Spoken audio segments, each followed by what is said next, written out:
What's up mga kababayan, News That Matters here. Dito sa video natin ngayon ay ating panonoorin o pakikinggan sina Sir Marlon at Miss Fab. Naging maugong na balita itong sinabi ni Senator Amy Marcos na mayroong plano ang China na pasabugin ang 25 bahagi ng ating bansa.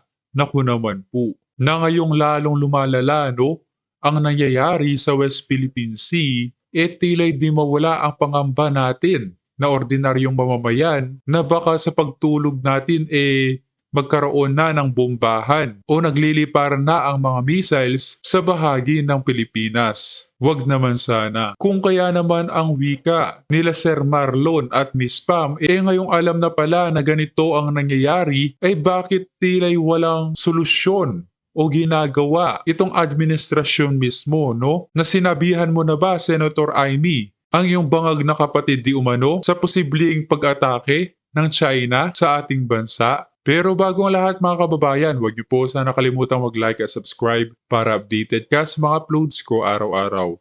At yun na nga no mga kababayan, talagang no to Marcoses na kung ganyan na lamang ang ginagawa nyo na puro kayo salita pero kulang sa gawa. Dagdag pa na hindi nyo pinapabalita sa media ang mga ganitong sitwasyon na dapat alam ng taong bayan ang nangyayari upang kahit paano makapaghanda kung mangyari man ang kinatatakutang gyera sa pagitan ng China at Pinas. Kung kaya naman hindi ko na patatagalin pa, heto na ang buong video. Tapos, And di ba, it was singkit, merong 25 missiles na nakatutok, di Doon ba? tayo, Marlon. Ano, gusto mo ba i-connect na natin sa Pwede missiles? naman, oo. Oo, kasi what do we know about these 25 missiles na nakatutok na sa kanilang mga 25 targets? So, ibig sabihin, one hypersonic missile each target, Marlon. And ito ay nalaman natin na sinabi ni Senator Amy Marcos. At yung nagsasalita, hindi basta ordinaryong senador,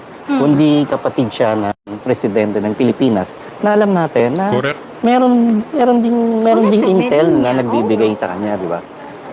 Hindi basta-basta. And hindi niya naman siguro papakawalan yung mga salitang ganito kung hindi niya rin na-verify. So, ibig sabihin, seryoso yung mga ganitong klaseng pahayag na hindi ko alam kung paano Bakit hindi niya kontrahin? Bakit ang ginagawa niya, ikwento lang. Tapos ang sinasabi niya, kinakabahan na nga ako eh. So anong pakialam Kaya namin nga. sa feelings mo? Mas may pakialam kami kung ano ang magagawa mo para hindi ka kabahan at para yung mas maraming tao ay maging kampante pa rin ang araw-araw na pamumuhay ng walang takot at kaba na anytime may sasabog dyan. may ano Tama. ba to? May Tama ba yung direction natin? may Oo. ginawa ka na bang may ginawa na kaya si Senator Amy na paraan para makausap yung kapatid niya?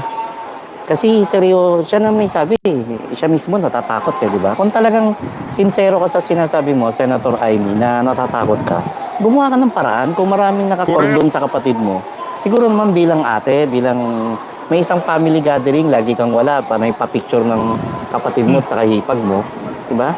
Paano bang puntahan mo sila ron?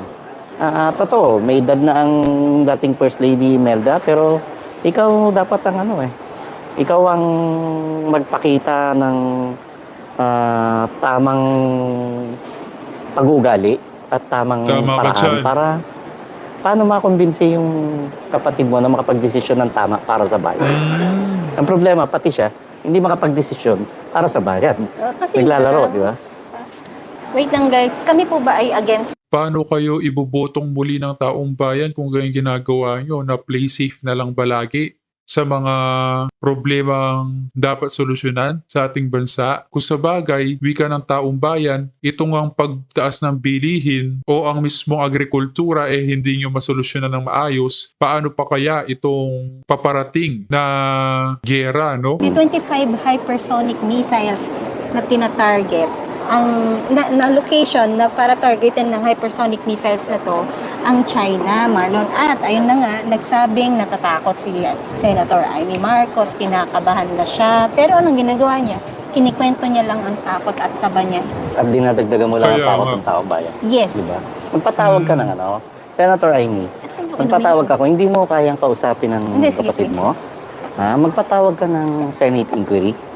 Ipatawag mo ang defense, lahat ng stakeholders Tapos katulad nung sinabi namin ng mga nakaraang vlog namin, kung totoo mang may paghahanda, kung may nakakaambang gera, dapat inihahanda na rin ng taong bayan. Meron nga tayong tinatawag na earthquake drill. Di ba? Na pinaghahandaan mo. Pinaghahandaan ng Natural earthquake drill. calamity yan na hindi mo alam kailan mangyayari. Etong gera, meron bang drill na nangyayari na Wala. anong gagawin ng isang ordinaryong mamayan sakaling may pinasabugan tayo ng missiles, di ba? Ng boat galing China o galing pag naipita tayo sa gera, may paghahanda pa. Wala di ba? So, ayan ate, Ate Aimee, magpatawag ka po ng Senate inquiry. Huwag lang yung sa kampo ng Department of Defense, of National Defense, saka AFP. Kundi tatawag mo rin yung mga concerned agencies na ano ba ang mga dapat gawin sakaling ang sumiklat na ang isang digmaan. Total, hindi ginagawa ng kapatid mo yun. Magpakaati ka na. And para makita namin na seryoso at sincero ka sa mga pinagsasabi mo, Senator Aimee. Well, di ba pwede naman yung ganun, Marlon, na yung nagpa-press con ka or nagpa-interview ka, pero may hawak ka ng somehow Static solution. ako, static. Sino static? Audio, grounded, mic mo, sir. Oh my God. Really? Off ko muna. Tama naman. Sayang ganda na sinabi. Oo. Ikaw yun, baka naririnig nila yung garalgal mo. Pangit daw ng audio. Sinagsabi. Itayo mo kasi. Ito, okay na? Gigigil ako Hello? sa akin. Tanggalin mo kaya yung isang Hello? butones ng ano. Hello? Who is it? It's me, Dave. Dave? Dave's not here. No, it's me, Dave. Come on, open up the door. Wala, comedy lang. Kumakatok, nagpapakilala siya si Dave. Ayaw pagbuksan. Kasi wala raw si Dave. Saan movie yan? Wala lang, pauso na ng puri. Nakapag-script ka agad, Marlon. Oh, okay na, audio. Who is it? It's me, Dave. Come on, open up the door. Dave's not here. Sira ulo lang. Okay na. Kung ano yung pinagsasasabi mo. Ayan, ang resulta ng pulburon, Goldilocks. Alam na, ayan na. Okay na sila. Din clear, magkasundo na po. Magkasundo na. Kanina yung static. Ulitin ko lang yung sinabi ko. Ulitin mo medyo- yung Oo. drill, earthquake drill. Kung talagang sincero at seryoso si Senadora Aimee sa sinabi niya na natatakot siya, nag-aalala dahil may 25 ng missiles ang nakatutok sa iba't ibang parte ng Pilipinas, magpatawag po siya ng Senate inquiry. Mag-file siya ng isang resolution kung hindi niya committee o hindi siya member ng Committee on National Defense. Patawag niya ang mga Agree. opisyalis ng DND, ang Armed Forces of the Philippines, at yung iba pang mga stakeholders. Kasi tayo nga even sa private companies pa, government and private companies, meron tayong tinatawag na earthquake drill. Di ba? Bakit walang ginagawang paghahanda kung sakaling ang sumiklab ang digmaan? Ano, bubulaga na lang sa atin na may sasambulat na bomba? Tapos tayo mag-iiyakan na lang, magngangaw-ngaw. Walang paghahanda. Asan ang gobyerno? Nasaan ang Pangulo?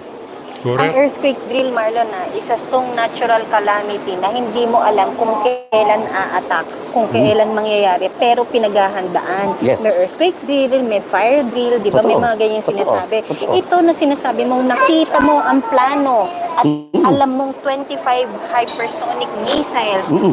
May plano. Ibig sabihin, ifo-forecast mo na lang kung kailan na mangyayari. At alam mo, nakita mo. Hindi siya natural event na parang ngayon, bukas, mamaya. Na Tama. hindi mo alam. Tama. Pero ito, wala ka. Umupo ka dyan, nagpa-interview ka, at sinabi mong kinakabahan ka lang. Tama. Sa earthquake drill, merong mga site May mga lugar kung saan pwede. Natatandaan ko sa Maynila, Evacuation pwede sa places. Intramuros Golf Course. Oo, kasi Diba? open Kasi ground. open ground. So, paano pagka may gera? Tapos, may mga sapat ba? May naka-imbak ba mga pagkain natin? May sapat ba ang supply ng pagkain ng lahat ng local government para tustusan ng mga kababayan natin sakaling magkaroon ng gera? Oo. Tapos sana man lang Kaya nga. i-highlight ninyo na sa food bank natin, 100% na po ang storage na meron tayong sapat na bigas, pagkain, delata, and all na makakain, mapupunan kung ano ang pangangailangan natin, kung kailan mangyayari ito, bla bla bla. Pero anong pinapaypayan nila na issue, Marlon? Mas pinapaypayan nila yung issue na nagkaroon ng miscommunication, di ba? And misunderstanding, ika nga ni E.S. Bersamin. Mas ganun. Pero yung mga plano at yung to counter it and to secure the confidence of the Filipinos na sige, safe kayo, huwag kayong mag-alala, may gagawin ang gobyerno para sa inyo. Wala. Yeah. Nakakalungkot. Sabi ni Miss Goods, shot siya. Kagaya sa Ukraine, ganyan ginawa, hindi pinaalam sa tao, then binomba city nila ng madaling araw. Yan, no? Ay, Diba? yun na nga ang Tama. sinasabi natin, Marlon. And then another question is this something we can Payag ba kayo mga kababayan na tayo mga ordinaryong Pilipino ay magaya sa bansang Ukraine? Na tayo ang mapeperwisyo pero ang mga mayayaman at politician ay nakalabas na ng bansa? Napaka-unfair naman nata nun. Kung maaari, unahin ng China itong mga korap na nauupo, no? Kung sino man mga yun. be prepared of? Kasi sabi mo Dapat, Pam. Dapat yung ginagawa nilang pa-concert, si Martin Rivera. Yun. Pangikayat nyo si Martin Rivera para may dumalo. Pero alam ko, seryoso tong topic na to. Kung sakaling turuan ng paghahanda ang bawat mamayang Pilipino, sakaling magkaroon ng digmaan, edi gawin nyo, di ba? Ang pinagkakabalahan nyo ngayon ay magpakonsyerto sa palasyo at ang ginagamit nyo pa ay ang mga pobre nating health workers. Marlon, akala mo ba yung concert na yan ay kagabi lang yan? Mamaya may party na naman. Bakit? Na naman? Birthday ni Madam Imelda Marcos. Oh. Another Marcos celebrating. Happy birthday ko birthday kay party. kay Diba? dating Unang Ginang. Pero yung pag-birthday, yung pag kay sa Unang Ginang, okay lang yung pag. Okay ako ron kasi nanay nila yon. And kasi ako katatapos lang rin ang birthday ng nanay ko. Sa abot ng makakaya ko. Depende kung how grand is the Yun celebration. Oo, yun diba? lang. Huwag masyadong grande, di ba? Pero ang masakit sa akin pa yung yung very recent na marami akong kaibigang health workers ang nagagalit, nagparating ng pagkadismaya kung bakit kinasangkapan sila. Kitang-kita nga naman dun sa concert na yun na halos ilan lang o baka nga wala pang talagang totoong health workers ang nandun. Ang pinakapangit kasing nangyayari, Marlon, is ginagawa nila itong excuse Para lang para tama. magkaroon na sila ng sarili nilang party-party na ganyan. Tama. So kung wari tribute kay ganito, pero yung mga health workers mismo na nagbuwis buhay nung pandemic, hanggang ngayon, Marlon, hindi pa nila natatanggap ang kanilang health Yun ang masaklap. emergency allowance. Yun ang masaklap. Tapos, Tama. bibigyan mo ng production na ganyan na concert. Ano magagawa ng concert na yan sa kanila? Sige, malilibang sila for a while, oo. Pero yung pagkatapos nung gabing yun na nagsiuwian na, bit-bit Wala mo ka. ba ang mga envelope mo o cheque mo na ito para sa'yo? Na in-increasean pa more than the allowance they expect because we are grateful for the services that you've rendered during that time. Here, sana sinama nila yung programang yun sa concert. Hindi yung Mismo. salpak ka agad Mismo. sa Tama ka pa. party-party. Tama ka. Gaano karami ang health workers sa Pilipinas? At ilang piraso lang ang dumating doon sa palasyo, di ba? Sila na Nasaan ba ang yung network? Nasaan? Tama ang tanong ni Pebbles Chururut na nasaan ang health workers? Nagtatanong lang. Pwede namang magtanong. At saka kung talaga para sa health workers yan, sana ginawa nyo na yan sa PGH, di ba? Sa San Lazaro Hospital, Jose Reyes, sa mga public hospital, hindi dyan sa loob ng palasyo na tapos kayo-kayo lang ang nagsasaya. Ang kinakasangkapan nyo, yung pangalan ng grupo ng mga health workers natin. Nurse. Pero ito, ang isang Martin Rivera Marlon na kumakanta ng Be My Lady at No, ang Be My inaalayan First ng Lady. kanta, ang unang ginang. Correct. Mano man lang ako, kumuha ako sa crowd ng isang doktor, ng isang nurse, kinantahan kita dyan. Tama. Hindi yung halos luhuran mo yung alin na parang Be My Lady at pinag-duet at pinakanta mo yung Kadiri. pangulo. O naka-online daw yung mga healthcare.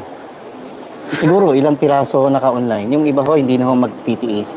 Mas gusto ho nilang mapakinggan yung naibigay na yung mga dapat mga back wages na dapat nakukuha nila noon pa. Marlon, naka-online, isa na ngang sa atin, isa na ngang experience sa isang health worker ang makita kung ano bang itsura ng Malacanang, ano bang itsura ng palasyo, di ba? Correct. Ano na yun experience mo na yun Sana man lang binukas mo din ang gate ng palasyo para sa mga health workers na to. Pero sino ang nasa grounds, Marlon? Sino ang nasa concert ground? Tama. Oligarko. Puro mga oligarchs. Correct. Di ba? Nakakaano, Masyado